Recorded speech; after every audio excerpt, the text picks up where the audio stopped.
ओम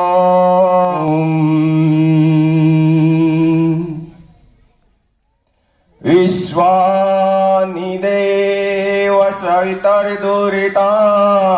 परासुव यदि भद्रं तन्न आसुव। अभी यजुर्वेद के इस मंत्र के द्वारा ईश्वर से प्रार्थना की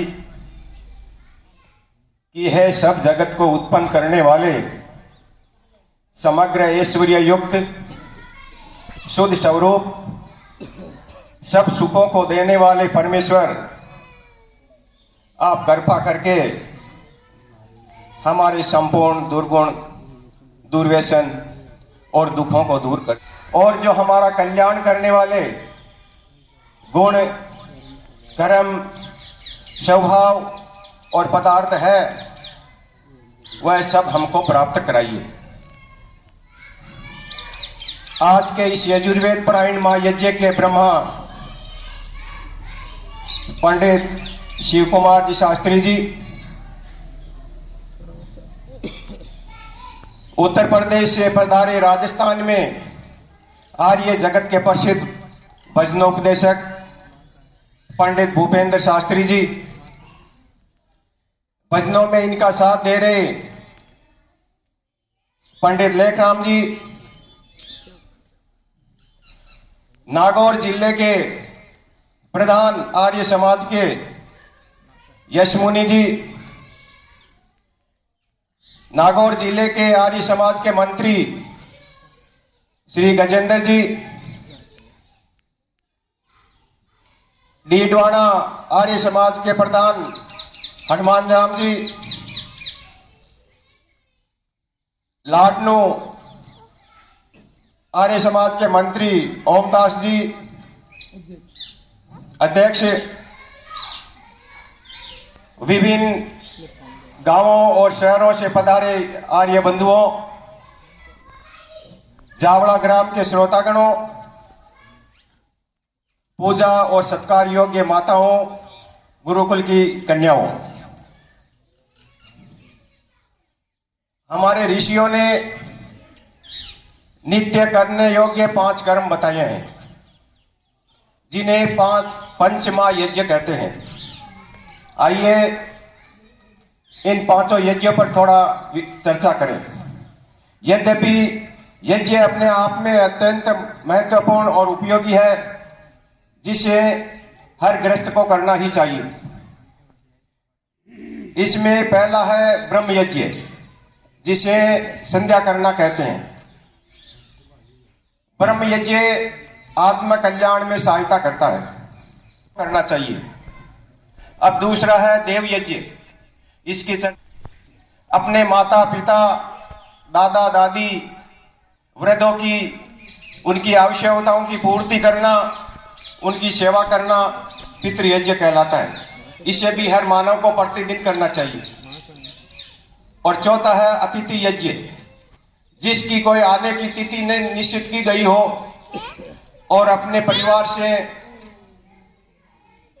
कोई गुरु, आचार्य, सन्यासी, वृद्धजन, विद्वान अपने घर पर आ जाए तो उनकी भी आवश्यकता अनुसार सेवा करना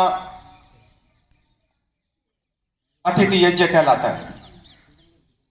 और उसके बाद आता है बलिवेश्वर देव यज्ञ। गाय को चारा पानी खिलाना, पक्षियों को दाना देना, पानी डालना, कुत्ते को रोटी देना, चींटियों को दाना डालना, अन्य वृद्धजनों की सेवा करना आदि बलिवेश्वर देव यज्ञ कहलाता है। अब जो दूसरा है देव यज्ञ, जिसे हवन करना और अग्निहोत्र के नाम से जाना जाता है। देव यज्ञ विश्व कल्याण की भावना से किया जाता है। यद्यपि देव यज्ञ करने वाले गृहस्थ को तो इससे लाभ मिलता ही है, लेकिन इससे भी कई अधिक लाभ अन्य प्राणियों को भी मिलता है। यज्ञ की उपयोगिता पर हमारे ऋषियों ने एक स्वर में मिलकर दुनिया का श्रेष्ठतम, तो सैकड़ों पृष्ठों का एक बहुत बड़ा ग्रंथ बन सकता है। एक वाक्य में कहूं तो मानव जीवन की सभी छोटी बड़ी समस्याओं का समाधान यज्ञ से संभव है। यज्ञ जहां एक धार्मिक अनुष्ठान है, वहीं यह पूरी तरह से एक वैज्ञानिक प्रक्रिया है। यज्ञ मानव कल्याण में सहायक है। यज्ञ हमारे परिवार को स्वस्थ, संगठित और संस्कारित बनाए रखने का एक सफल, सरल और सशक्त माध्यम है। यज्ञ हमारे समाज का परिकल्प है। यज्ञ हमारे जीवन को, यज्ञ प्राणी मात्र के कल्याण का मूल आधार है। यज्ञ देवों के पूजन की शास्त्रोक्त विधि है। यज्ञ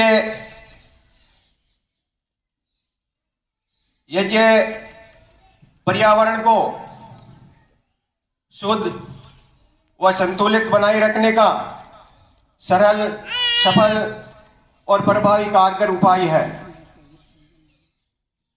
यज्ञ वृक्ष, वन व वनस्पतियों के लिए हितकर है। यज्ञ अकाल वर्षा का न होना और अतिवृष्टि दोनों से हमारी रक्षा करता है।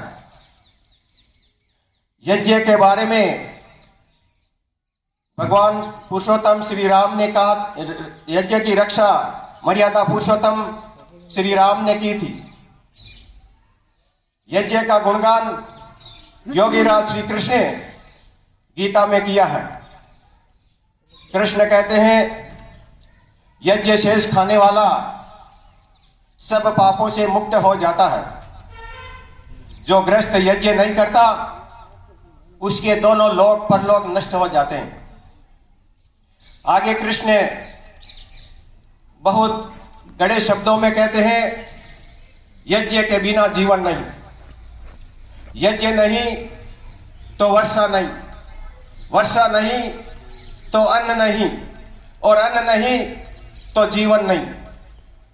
अतः यज्ञ बहुत जरूरी करना है। इन सभी यज्ञों की उपयोगिता और विशेषता का वर्णन करते हुए हमारे ऋषियों ने प्रत्येक गृहस्थ को प्रतिदिन यज्ञ करने का विधान बताया है। अच्छा, तो यही होगा, अपन आर्य समाज के कार्यक्रमों में जाकर के यज्ञ करना सीखे और अपनी प्रतिदिन जन्मदिन पर, अपनी शादी की वर्षगांठ पर और अन्य विशेष त्योहारों पर यज्ञ अवश्य करना चाहिए।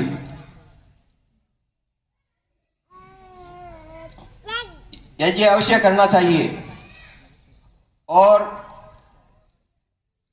इन सभी विशेषताओं का, यज्ञ की विशेषताओं का वर्णन करते हुए आप सभी से आग्रह है कि प्रतिदिन यज्ञ करना सीखें, यज्ञ करें। यज्ञ ही जीवन है। आगे और किसी विद्वान ने कहा है, कामयाबी कभी बड़ी नहीं होती, उसे पाने वाले बड़े होते हैं। दरार कभी बड़ी नहीं होती, उसे भरने वाले बड़े होते हैं। रिश्ते कभी बड़े नहीं होते, लेकिन उसे निभाने वाले बड़े होते हैं।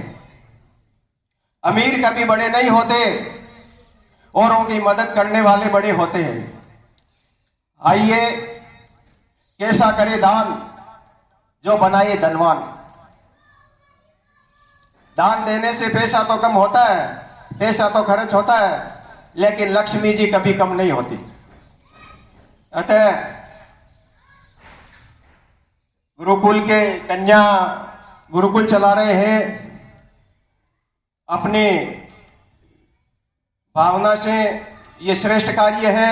गुरुकुल में दान दिया गया श्रेष्ठ कार्य है। इसलिए आप अपनी तरफ से कोई भी गुरुकुल के लिए दान देना चाहे तो आचार्य जी को दान देकर के रसीद प्राप्त कर ले, क्योंकि श्रेष्ठ दान है वही अपने साथ चलने वाला है। धन की 3 गतियां होती है, खाया पिया अंग लगेगा, दान दिया संग चलेगा और बाकी बचा जंग लगेगा।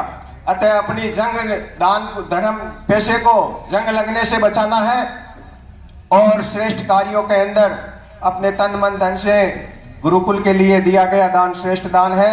मैं इन्हीं यज्ञ की उपयोगिता का वर्णन करते हुए अपनी वाणी को विराम देता हूं।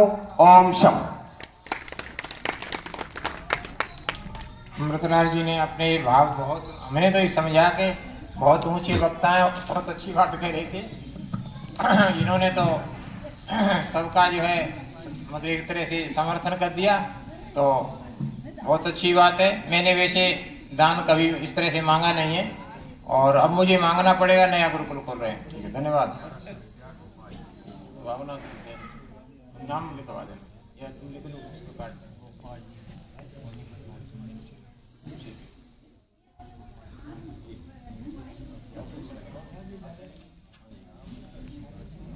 हाँ बस नाम लिखो। हाँ ठीक है, ठीक है। ये आपका दरोगा जी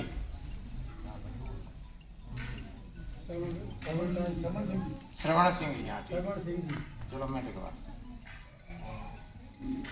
ये श्रवण सिंह जी।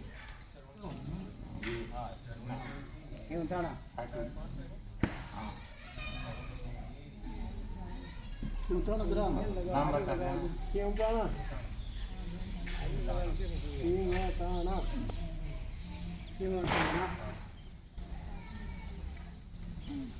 आप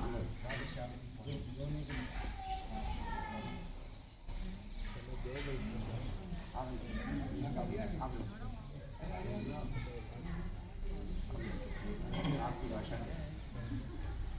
आप उनसे लिखाओ ना, फिर रसीद दे दें।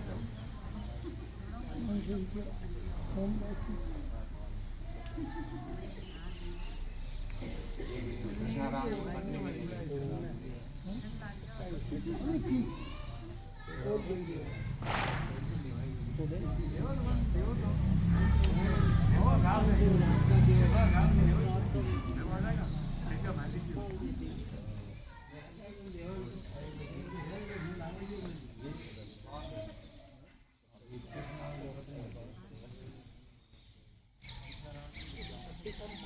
स्वर्गीय